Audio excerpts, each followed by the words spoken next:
Hello students, last video la வந்து goods and service tax and facts about GST பத்தி நம்ம வந்து பார்த்தோம்.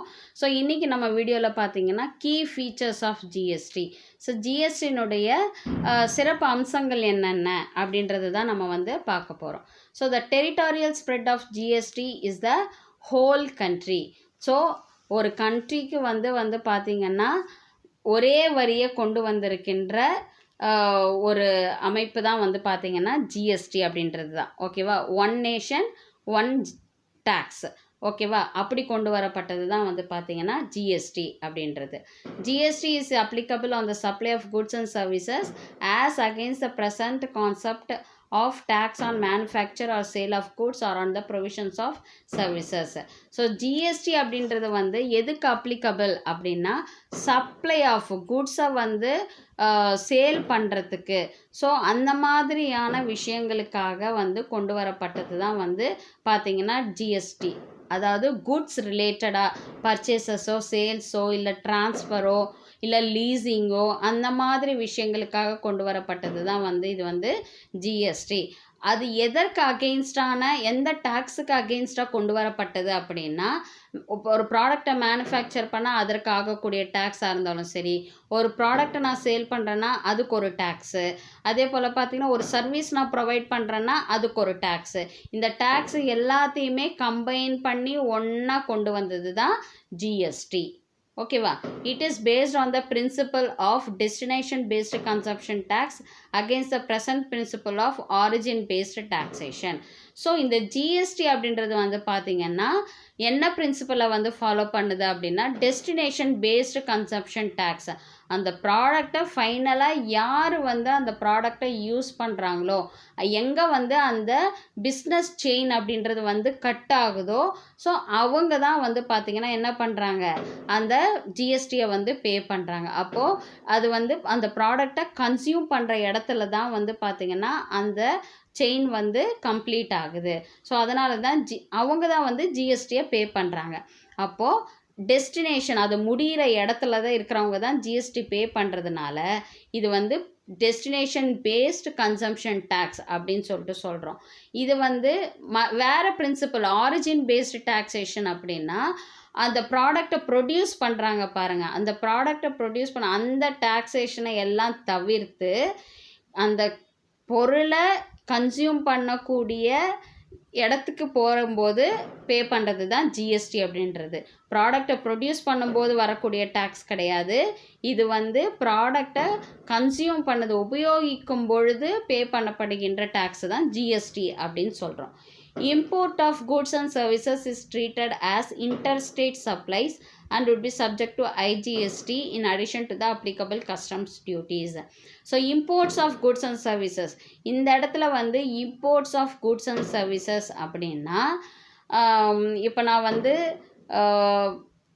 ஜிஎஸ்டி அப்படின்றது வந்து நம்ம கண்ட்ரிக்குள்ளே அப்ளிகபிளான ஒரு டேக்ஸ் அது. ஓகேவா, ஸோ அப்படின்னும் பொழுது இன்டர் ஸ்டேட் சப்ளைஸ் அப்படின்னா ஒரு ஸ்டேட்லேருந்து இன்னொரு ஸ்டேட்டுக்கு நான் வந்து என்னோடய ப்ராடக்டை வந்து நான் சப்ளை பண்ணுறேன்.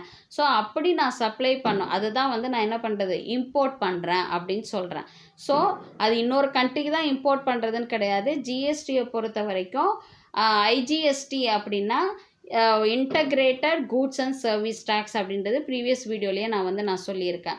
ஸோ ஒரு ஸ்டேட்லேருந்து இன்னொரு ஸ்டேட்டுக்கு நான் ப்ராடக்டை வந்து நான் சப்ளை பண்ணுறேன் அப்படின்னும் பொழுது அப்போ அந்த இடத்துல நான் என்ன டேக்ஸ் பே பண்ணுறேன்னா ஐஜிஎஸ்டி அப்படின்ற டேக்ஸ் வந்து பே பண்ணுறேன். கஸ்டம்ஸ் டியூட்டிஸ் மட்டும் இல்லாமல் இந்த ஐஜிஎஸ்டி அப்படின்ற டேக்ஸையும் நான் வந்து பே பண்ணுறேன். CGST, SGST and IGST are levied at rates mutually agreed upon by the center and states under the aegis of the GST Council. So GST Council தான் வந்து பார்த்திங்கன்னா CGSTக்கும் சரி, SGSTக்கும் சரி, IGSTக்கும் சரி எவ்வளோ பர்சன்டேஜ் ஆஃப் ரேட் வந்து கலெக்ட் பண்ணணும் அப்படின்றத டிசைட் பண்ணுற அத்தாரிட்டி யார் அப்படின்னா ஜிஎஸ்டி கவுன்சில் தான் வந்து டிசைட் பண்ணோம். ஸோ ஜிஎஸ்டி கவுன்சில் வந்து யாரோடைய கவர்னன்ஸில் இருக்கும் அப்படின்னு வந்து பார்த்திங்கன்னா சென்ட்ரல் அண்ட் ஸ்டேட் ஃபினான்ஸ் மினிஸ்டர்ஸினுடைய கண்காணிப்பில் தான் இந்த ஜிஎஸ்டி கவுன்சில் வந்து இருக்கும். There are 4 tax slabs, namely 5%, 12%, 18%, and 28% of all goods or services. So 0%ன்னு ஒன்று இருக்குது டேக்ஸ் ஸ்லாபு. பட் வந்து இங்கே சொல்லியிருக்கிறது 4 slab, 5%, 12%, 18% and 28% of all goods and services அப்படின்ற ஸ்லாப் ரேட்டில் ஜிஎஸ்டி வந்து கலெக்ட் பண்ணுறாங்க. அடுத்தது exports and supplies to cess are zero rated அப்படின்னு சொல்லியிருக்காங்க. இந்த இடத்துல செஸ் SEZன்னு கொடுத்துருக்காங்க பாருங்க. அந்த செஸ் அப்படின்னா ஸ்பெஷல் எக்கனாமிக் ஜோன் அப்படின்னு அர்த்தம். ஏன் அது ஸ்பெஷல் எக்கனாமிக் ஜோன் அப்படின்னு பார்த்தீங்கன்னா, இப்போ ஒரு பர்டிகுலர் ஏரியா வந்து பார்த்திங்கன்னா பிஸ்னஸ் வந்து டெவலப் பண்ணக்கூடிய ஒரு கண்ட்ரிக்கு ஒரு எக்கனாமிக் க்ரோத்தை கொடுக்கக்கூடிய ஒரு ஜோன்ஸ் இருக்கும். ஓகேவா? ஸோ அந்த மாதிரியாக ஒரு பிஸ்னஸை எடுத்து கொடுக்கின்ற ஒரு ஜோன்ஸாக இருக்கிற இடத்துல இல்லை வந்து அந்த இடத்துல வந்து பார்த்திங்கன்னா பண்ணக்கூடிய அந்த பிஸ்னஸ்க்கு வந்து பார்த்திங்கன்னா ஜிஎஸ்டி வந்து 0 ரேட்டடாக தான் இருக்கும், 0% தான் இருக்கும் அப்படின்றது தான் இந்த இடத்துல சொல்கிறாங்க. ஏன் அப்படின்னா அவங்க பிஸ்னஸை வந்து மோட்டிவேட் பண்ணுறதுக்கு, ஓகேவா? ஸோ மோட்டிவேட் பண்ணுறதுக்கும் ஃபாரினுடைய டைரக்ட் இன்வெஸ்ட்மெண்ட்ஸ் வந்து இங்கே வரணும் அப்படின்ற காரணத்துக்காகவும் வந்து பார்த்திங்கன்னா இங்கே ஜிஎஸ்டி அப்படின்றது வந்து 0% ரேட்டடாக வந்து இருக்குது அப்படின்னு சொல்லிட்டு சொல்கிறாங்க. ஓகேவா?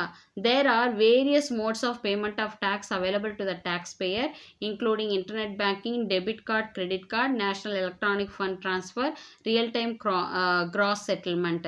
ஸோ இந்த டேக்ஸை வந்து நம்ம பே பண்ணுறது வந்து இன்டர்நெட் மூலியமாக பே பண்ணலாம், இல்லை வந்து டெபிட் கிரெடிட் கார்டு மூலிமா வந்து நம்ம வந்து பே பண்ணலாம், இல்லை வந்து நெஃப்ட் ஆர் ஆர்டிஜிஎஸ் மூலியமாக வந்து நம்ம என்ன பண்ண முடியும், டேக்ஸை வந்து பே பண்ண முடியும். ஓகேவா? ஸோ இதெல்லாம் தான் வந்து பார்த்திங்கன்னா கீ ஃபீச்சர்ஸ் ஆஃப் ஜிஎஸ்டி அப்படின்னு சொல்கிறாங்க. ஓகே, இப்போது நம்ம இந்த 4 டேக்ஸ் ஸ்லாப்ஸ் இருக்குது அப்படின்றத நம்ம பார்த்தோம் இல்லையா? 5%, 12%, 18%, 28% அப்படின்னு கொடுத்துருக்காங்க இல்லையா? ஸோ இதெல்லாம் என்ன, எந்தெந்த குட்ஸ் அண்ட் சர்வீசஸ்க்கு இது அப்ளிகபிள் ஆகும் அப்படின்றது உங்களுக்கு தெரியணும் இல்லையா? ஸோ ஜிஎஸ்டி அப்படின்றது வந்து 0% அப்படின்றது வந்து எந்தெந்த ப்ராடக்ட்டுக்கு வந்து அப்ளிகபிள் ஆகும் அப்படின்னு பார்த்தீங்கன்னா, எசென்ஷியல் குட்ஸ், அன்றாட தேவைகளுக்கு நமக்கு உபயோகப்படுகின்ற, அதாவது milk, x, curd and educational services. So இது எல்லாமே வந்து பார்த்திங்கன்னா இதுக்கெல்லாம் 0% ஜிஎஸ்டி தான். ஓகேவா? ஸோ இது வந்து எசென்ஷியல் ஐட்டம்ஸாக இருக்கும். அதே போல் வந்து பார்த்திங்கன்னா ஒரு கண்ட்ரினுடைய எக்கனாமிக் க்ரோத்தையும் வந்து கொடுக்கக்கூடியதாக இருக்கிற இடத்துல அதுக்கு வந்து 0% ஆஃப் ஜிஎஸ்டி வந்து அப்ளிகபிள் ஆகுது. 5% ஆஃப் ஜிஎஸ்டி எதுக்கு அப்ளிகபிள் ஆகும் அப்படின்னு பார்த்தீங்கன்னா, என்ன மாதிரி குட்ஸ்க்குன்னா coal, edible oils, tea, domestic LPG and life saving drugs. So இது எல்லாத்துக்குமே வந்து பார்த்திங்கன்னா 5% ஆஃப் ஜிஎஸ்டி வந்து அப்ளிகபிள் ஆகும். அடுத்தது 12%க்கு வந்து பார்த்திங்கன்னா என்னென்ன மாதிரியான குட்ஸ்னால் butter, ghee, computers, fruit juice and packed coconut water. So இந்த மாதிரியான குட்ஸுக்கெல்லாம் வந்து பார்த்திங்கன்னா 12% ஆஃப் ஜிஎஸ்டி வந்து அப்ளிகபிள் ஆகுது. அடுத்தது 18% வந்து எதுக்கு அப்படின்னு பார்த்தீங்கன்னா products like hair oil, capital goods, toothpaste, industrial intermediaries and toiletries. So இது எல்லாமே வந்து பார்த்திங்கன்னா 18% ஆஃப் ஜிஎஸ்டி வந்து இந்த மாதிரி ப்ராடக்ட்ஸ்க்கு வந்து அப்ளிகபிள் ஆகுது. அடுத்தது 28%க்கு வந்து எதுக்கெல்லாம் அப்படின்னு பார்த்தீங்கன்னா, அதாவது லக்ஸுரி ப்ராடக்ட்ஸு, அதாவது ஹை அண்ட் ஐட்டம்ஸ் எல்லாம் இருக்கு இல்லையா, அதாவது காரு, மோட்டார் சைக்கிள்ஸு, அதே போல் கன்சியூமர் டியூரபிள்ஸ். எது கன்சியூமர் டியூரபிள்ஸ்?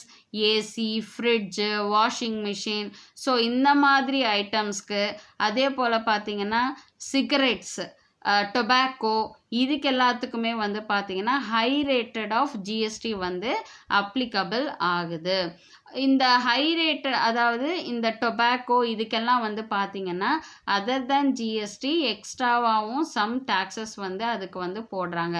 காரணம் என்னன்னா ஒரு சில விஷயங்களை வந்து நம்ம அவாய்ட் பண்ணணும் அப்படின்னும் பொழுது அதிகப்படியான விலை விற்கும்போது மக்கள் அதை வந்து வாங்காமல் தவிர்ப்பாங்க அப்படின்ற ஒரு காரணத்துக்காகவும் எக்ஸ்ட்ரா சார்ஜஸ் அதுக்கு வந்து போடப்படுது. ஸோ இதுதான் வந்து பார்த்திங்கன்னா 5%, 12%, 18% அண்ட் 28%ல் வரக்கூடிய சில ப்ராடக்ட்ஸ் அப்படின்றது தான் நான் இப்போ வந்து உங்களுக்கு நான் எக்ஸ்பிளைன் பண்ணியிருக்கேன். அடுத்தது, how will GST benefit and empower citizens?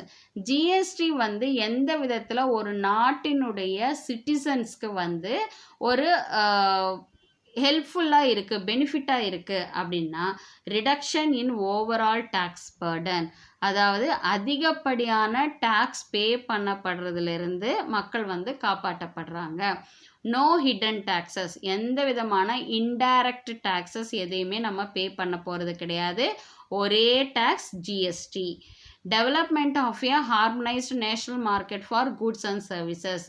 So ஒரு கண்ட்ரிக்கு வந்து ஒரே மார்க்கெட்டு, ஒரே ப்ரைஸு, ஓகேவா, கொண்டு வர்றதுக்காக இந்த ஜிஎஸ்டி வந்து ஒரு பெனிஃபிட்டாக இருக்குது அப்படின்னு சொல்கிறாங்க. Higher disposable income in hand education and essential needs. So income வந்து நிறைய போகக்கூடிய இந்த எஜுகேஷன், எசென்ஷியல் நீட்ஸ் இதுக்கெல்லாம் வந்து பார்த்திங்கன்னா அதிகப்படியான பணம் செலவிடக்கூடிய ஒரு இடமாக அந்த இருக்குது. ஸோ அந்த இடத்துல வந்து பே பண்ணக்கூடிய டிஃப்ரெண்ட் டேக்ஸஸ் வந்து பார்த்திங்கன்னா கம்பைண்டாக ஒரே டேக்ஸாக நம்ம பே பண்ணக்கூடிய ஒரு சூழல் வந்து இருக்குது. Customers to have wider choice. So நிறைய சாய்ஸஸ் வந்து மக்களுக்கு வந்து கொடுக்கப்படுது. Okay, increased economic activity. Obviously GST வந்து ஒரே டேக்ஸ் அப்படி பே பண்ணுறோம் அப்படின்னும் போது ப்ரைஸும் கம்மியாக இருக்கும். அப்போது மக்களுக்கு வந்து பார்த்திங்கன்னா நிறைய சாய்ஸ் ஆஃப் ப்ராடக்ட்ஸ் இருக்கும். அதே போல் பார்த்திங்கன்னா எக்கனாமிக் ஆக்டிவிட்டியும் வந்து என்ன ஆகும், இன்க்ரீஸ் ஆகும். That is purchase and sales வந்து இன்க்ரீஸ் ஆகும். மோர் எம்ப்ளாய்மெண்ட் ஆப்பர்ச்சுனிட்டிஸ். ஸோ அதிகப்படியான வேலை வாய்ப்பை ஏற்படுத்தி தரக்கூடிய ஒரு சூழலை வந்து இந்த ஜிஎஸ்டி வந்து க்ரியேட் பண்ணுது அப்படின்னு சொல்லிட்டு சொல்கிறாங்க.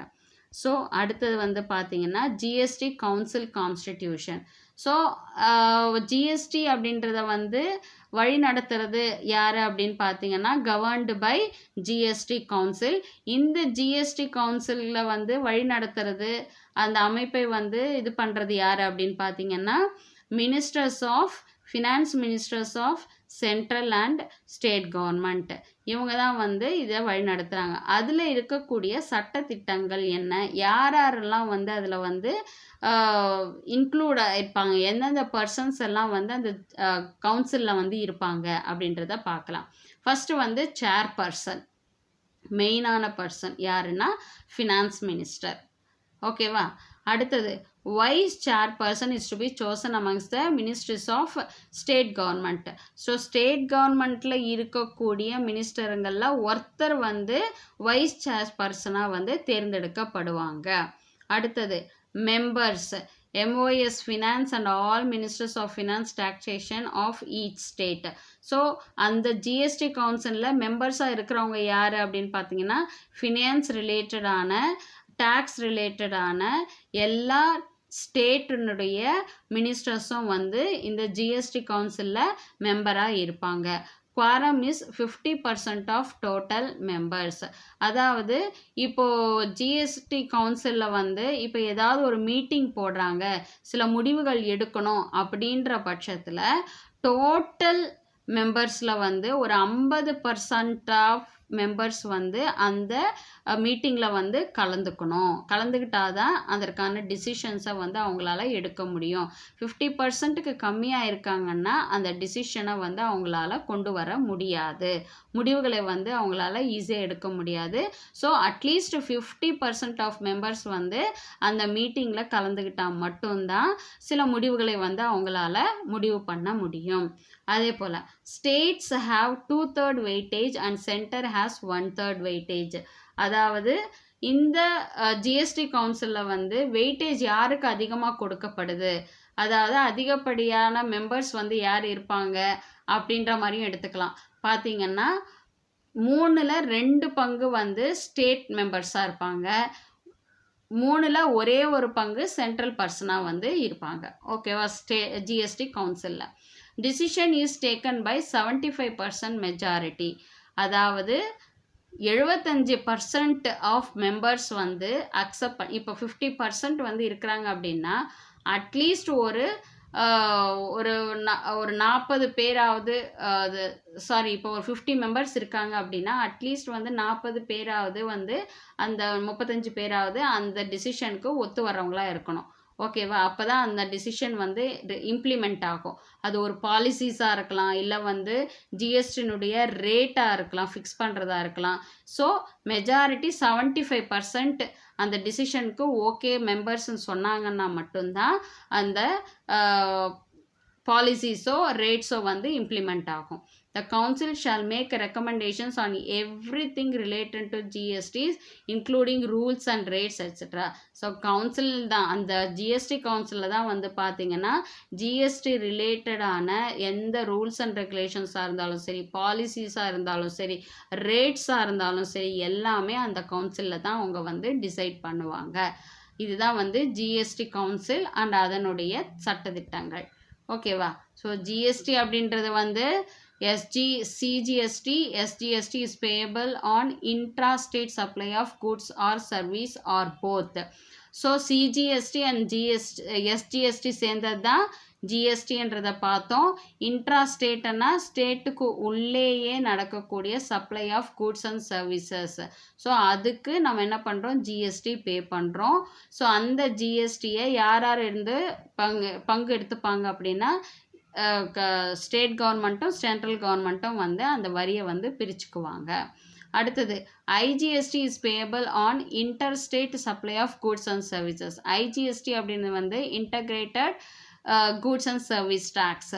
ஸோ இது வந்து ஒரு ஸ்டேட்லேருந்து இன்னொரு ஸ்டேட்டோட நம்ம வந்து supply of goods and services நடக்கும் பொழுது அந்த இடத்துல நம்ம என்ன டேக்ஸ் பே பண்ணணும்னா ஐஜிஎஸ்டி அப்படின்ற டேக்ஸை வந்து நம்ம பே பண்ணணும்.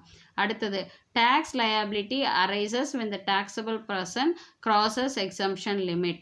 எப்போ வந்து ஜிஎஸ்டி வந்து பே பண்ணணும், டேக்ஸை வந்து பே பண்ண வேண்டிய ஒரு சூழல் ஒரு பர்சனுக்கு வரும் அப்படின்னா ஒரு லிமிட் வச்சுருப்பாங்க. ஓகேவா? அந்த லிமிட்டை தாண்டும் பொழுது இப்போ நார்மலாக வந்து ஒரு இண்டிவிஜுவல் பர்சனுடைய இன்கமில் வந்து டேக்ஸ் வந்து பார்த்திங்கன்னா ஒரு பர்டிகுலர் லிமிட்டு 5 to 6 lakhs வரைக்கும் ஒரு லிமிட் கொடுத்து அந்த லிமிட்டுக்கு மேலே அவங்களுடைய ஆண்டு வருமானம் இருந்துச்சுன்னா அவங்க டேக்ஸ் பே பண்ணணும் அப்படின்றது இருக்குது. அதே போல் அது ஜிஎஸ்டியில் வராது. ஓகேவா? அது வந்து இண்டிவிஜுவல் டேக்ஸ். அது ஜிஎஸ்டின்றது வந்து கூட்ஸ் அண்ட் சர்வீஸ்க்கான டேக்ஸ்.